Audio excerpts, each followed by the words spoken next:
بسم الله الرحمن الرحيم. الحمد لله رب العالمين، وصلى الله على سيدنا محمد وعلى اله وصحبه اجمعين. مرحبا بكم في لقاء جديد من بعض الرحيق. اليوم بنتناول حاجه من الاشياء اللي ممكن نكون محتاجين لها في حياتنا، في العمل او في البيت او في اي اطار بنتعامل معه. بطبيعه الحال يعني كل حاجاتنا اللي بتواجهنا في الحياه لا تخلو من بعض المشكلات او بعض الاشياء اللي تحتاج يعني عقبات تحتاج الى تخطي وهكذا. إذا واحدة من الأشياء اللي بتشغل الإنسان إنه كيف يتعامل مع المشكلات ويتجاوزها ويوجد لها حل، ويتخذ قرار بشأن مشكلة معينة إنه كيف يكون حل هذه المشكلة. في أكثر من طريقة طوروها علماء الإدارة في حل مشكلات واتخاذ القرارات. ولما نقول علماء الإدارة ما بنقصد إنه شكل المنظمة يكون كبير أو تكون مؤسسة أو أيا كان، يعني الحاجة بنقولها دي قبل التطبيق حتى في حياتك الخاصة وحتى في إطار الأسرة. واحدة من هذه الاستراتيجيات اللي بنحل بها المشكلات ونتخذ بها القرار المناسب حاجه اسمها العصف الذهني. العصف الذهني او البرين ستورمينج. العصف الذهني فكره بسيطه جدا، بنقوم عليه نطرح المشكله، تكون مشكله معرفه لمجموعه من الناس انه مشكلتنا هي كذا. يعني ما اقدر اضرب مثال عشان ما اكون اطر الموضوع. نقول عندنا مشكله محدده، طرحنا المشكله المحدده وخطيناها، بعد ذاك بيقعدوا مجموعه من الناس، يعني ممكن يكونوا متفاوتين في درجاتهم العلميه، متفاوتين في اعمارهم، ما بالضروره يعني هم ما بيكونوا ما خبراء. اي مجموعه ناس مشكله في البيت داير تحلها، جيب ناس البيت خدتهم معاك واطرح المشكله المعينه. انه كيف مثلا نتصدى مثلا لاي مشكله محدده متعلقه بالصرف المالي، متعلقه بتهيئه البيت، متعلقه باي تفصيل من التفصيلات المعروفه دي. اذا طرحت اي مشكله من مشكلات البيت داير تعالجها، بتجلس معاك مجموعه من الناس، يكون ناس البيت نفسهم او غيرهم. او الكلام ده برضه لما نقول البيت ده قد يكون البيت العملي، المؤسسه بتاعت الشغل برضه ينطبق عليها نفس هذه الاستراتيجيه اللي هو يسمى بالعصف الذهني. بيقعدوا مجموعه من الناس تطرح المشكله، مشكله تكون مفهومه. اول شيء لازم تكون مشكله مفهومه للجميع، انه مشكلتنا هي شنو اللي عايزين نحلها. عرفت المشكله، بتطلب من اي واحد منهم انه يطرح ما لديه من حلول. الحلول ما بيقدر انه يكون يعني مفكر فيها ومرتبه ترتيب عالي. في العصف الذهني بيقول لك اي فكره مطلوبه، يعني اهتمامنا بكميه الافكار وليس بنوعيتها. يعني اي زول قال الحل طوالي يكتب. يا اخوانا عندنا اهم شيء مثلا الورقه والقلم. يعني اي حاجه حتى الهدف اذا ما كان مكتوب لا يعتبر هدف، زي ما هنتكلم عن هدف في لقاء.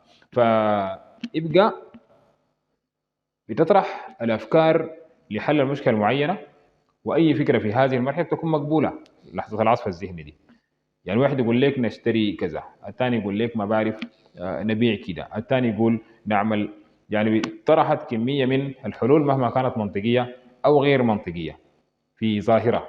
فبعد ما طرحنا الحلول كلها والناس جابوا كل ما لديهم من أفكار، يعني ذاتك أثناء جلسة العصف الذهني لو جاتك فكرة ما تستبعدها، يعني الفكرة ما حقتك، حقت المجموعة اللي أنت قاعد معها. تطرح المشكلة، تطرح الحل للمشكلة التي سبق طرحها، فكسرت طرح الحلول بتدينا كمية من الحلول موجوده. بعد ذاك بنعمل يعني مقيم جلسه العصف الذهني، او الشخص اللي بيدير الجلسه دي بيجمع كل الافكار ويختار من بينها الفكره الامثل والفكره الانسب للحل، عن طريق انه بالضروره بما انه يعني هو المشكله معروفه للجميع ممكن يكون في تطابق في الحلول. يعني واحد يقدم حل ونفس الحل يقدمه شخص ثاني ويقدمه شخص ثالث وهكذا. دي بسموها الدمج. بعد ذلك يعمل دمج بين الافكار المتشابهه، ويكون في فكرة بعيدة عن المنطق وغير قابلة للتحقيق، أو على الأقل ما مناسبة مع الموارد المتاحة بتاعتنا. يعني يمكن المثال التاريخي المشهور بتاع إنه يعني الملكة لما قال لها الناس دي ما لاقين رغيف، قالت طيب ما ياكلوا كيك. ويكون حل ما منطقي بطبيعة الحال. الحلول غير المنطقية بنستبعدها، الحلول المنطقية بنبكي عليها، نبكي على هذه الحلول المنطقية وبنفلترها واحد تلو الآخر، بنشوف الحل اللي بيوصل لنتيجة إيجابية بأقل جهد وتكلفة وأقصر طريق. بيهمك المحافظة على المورد البشري، المحافظة على المورد المالي، المحافظة على الجهد، مع تحقيق أعلى هدف وإنتاجية في اللي يسموه الفاعلية. يعني مجرد إيجاد الحل بتكون هنا كفاءة، لكن لما نوجد الحل مع توفير الموارد تسمى بالفاعلية. توفير موارد ما لديه إنه مثلا الحد الأدنى منها، لا، في النهاية يعني في صرف، حيكون في صرف، لكن لابد إنه يكون مؤدي لنتيجة إيجابية. يعني أي حاجة صرفت لابد أن تكون تعود بناتج إيجابي كبير جدا جدا.